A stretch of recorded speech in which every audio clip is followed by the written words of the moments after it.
A very, let's call it, interesting day on day two for the Washington Commanders here. Definitely controversial, some of the picks, especially in round two. We'll get into all of the picks on day two for the Washington Commanders here that GM Adam Peters made. Of course, after taking Jayden Daniels in round one, you go Johnny Newton in round two at number 36. Very controversial pick there. Then you go Mike Sainristill. He's a Sperry psycho this year, so you get a psycho here to play slot corner for you. Then you get Ben Sinnott out of Kansas State, a tight end that can really move, really rare quickness for the position.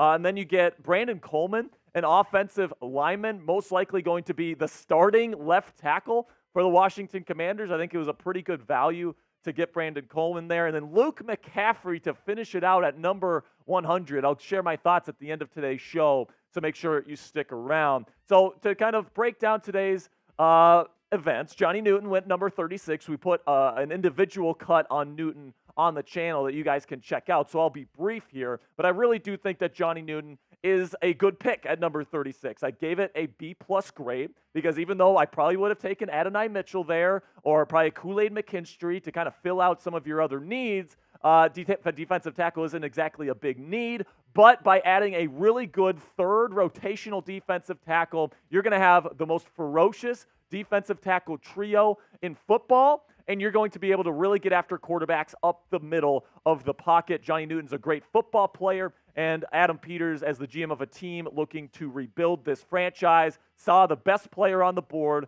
and took him, and I like that philosophy. Then also in round two, you trade down, actually. So you have two additional second-round picks here at 50 and 53 after trading down with the Philadelphia Eagles. And you take Mike Sainristill, corner out of Michigan. He's going to play slot corner, and he reminds me a lot of Mike Hilton as like a really physical, blitzing slot corner. So expect Joe Witt Jr. and Dan Quinn to use that skill set that Sainristill brings to the table. Also really good in coverage. I think he's going to be around a top 5 slot corner in the National Football League right away. So, again, it seems like GM Adam Peters is looking to add players that are the best available on the board when he's picking, and he's trying to just add really good football players to this roster, and that's exactly what Sainristill brings to the table. If I have a takeaway from this pick, it's that Quan Martin, buddy, you might be moving down the depth chart here, and you might even be moving to safety because that starting slot cornerback job, that belongs to Mike Sainristill. Now make sure you guys get in the comments section right now. What was your favorite pick of day two for the Washington Commanders? Now, I'll let you guys know at the end of today's show which one was my favorite pick, but make sure you get down there right now for today's pinned comment. YouTube's going to throw you an ad break here in just a couple of seconds. When that happens, take advantage of that time by letting me know who your favorite pick was from day two. Then also in round two, number 53, I thought this was a little bit early for Ben Sinnott out of Kansas State, a tight end, but you ask Kansas State Wildcat fans about this guy, and he is a weapon as a receiver, all right? He's got really, really special quickness as a receiving threat tight end, and he also brings some pretty decent size to the table as well. I think that he's going to be able to be a true tight end that can block on early downs as well. So he's got that versatility. You can kind of hide what you want to do as an offense with Sinnott on the field, and that ability to stop and start the way that Sinnott can at his size, you don't see it very often, and I do think that working behind Zach Ertz for a year and working himself into 12 personnel packages this year, eventually taking over as the tight end one on this football club, I think it's going to work out for him. I think it's going to work out for the Commanders. Once again, Adam Peters got a good player here in round two. Now, before I get into the rest of my grades and the rest of my reactions to the picks for the Washington Commanders here on day two, let's have a word from our sponsor here at Game Time, which is the fastest and easiest way to buy tickets for sports, music, comedy, and theater in your area. Whether you want to go to a baseball game or a concert or a comedy show, it doesn't matter. Game Time has the lowest price guarantee on any ticket to any event. And if you're like me and you like to procrastinate before you get your tickets, a Game Time actually rewards you for that because they have flash deals right before game time, so you can get even lower price tickets the closer you get to the event. It's absolutely fantastic. I love using Game Time. It's the only ticketing app I have on my phone, and it is the fastest growing ticketing app in the United States for a reason. and is the only ticketing app on the market that gives you complete peace of mind with your purchase. You can see the view from your seat before you buy your tickets, so you know exactly what to expect when you arrive at the arena, and tickets are also sent directly to your phone instead of your email, another great feature that Game Time provides. Take the guesswork out of buying tickets today with Game Time. All you got to do is download the Game Time app, create an account, and use code CHATSPORTS. That's one word, all caps, for $20 off your first purchase. Terms apply. Again, create an account and redeem code CHATSPORTS. It's one word, all caps. Again, right down there in the bottom right of your screen for $20 off. Download Game Time today. Last minute tickets, lowest price, guaranteed.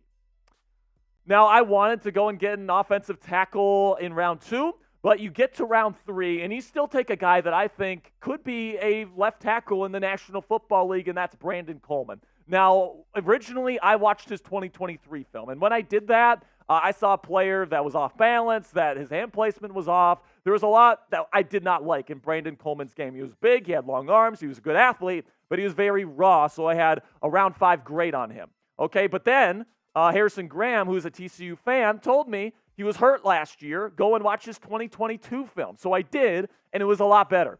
And obviously the injury was impacting his play in 2023. Now he's apparently fully healthy, and the medical checked out apparently here with Washington. And with Patrick Paul off the board and Jordan Morgan off the board, Brandon Coleman was my top tackle on the board at the time. And make no mistake, guys, I think he's going to be going into camp trying to compete for the starting left tackle spot with Cornelius Lucas, and I think he's going to win the competition. I think he's got the talent, I think he's got the ability, and he might take his lumps in his rookie season, but I think eventually he has the potential to be a pretty darn good tackle for the Washington Commanders.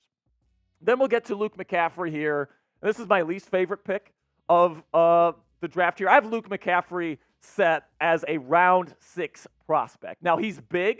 He ran a 4.4. And, of course, he's the brother of Christian McCaffrey, who is a superstar player in the National Football League. So, obviously, the name recognition here and everything. But when you watch Luke McCaffrey on film, I'm taking this from our Browns and Broncos host, Matthew Peterson. If his name was Luke Johnson, he's probably going around 6 or 7, at least in my opinion.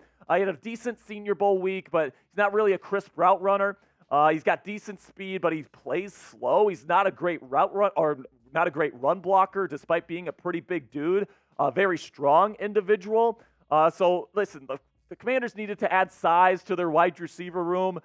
We've said it a number of times. The biggest guy in this wide receiver room right now is Terry McLaurin, who's just 6 foot tall. So Luke is going to give you maybe some size as a red zone threat. But I think you probably could have got him on day 3. So even though you're filling a spot that, technically fills a role here at wide receiver, I'm not sure if I like the value here at the end of round 3. So what do you guys think? Let me know down there in the comments section. Grade Washington's day 2 haul. We're talking about Newton. We're talking about Sainristil. We're talking about Coleman. We're talking about all the guys that they ended up taking here on day 2. All 5 players. Let me know. A, B, C, D, or F.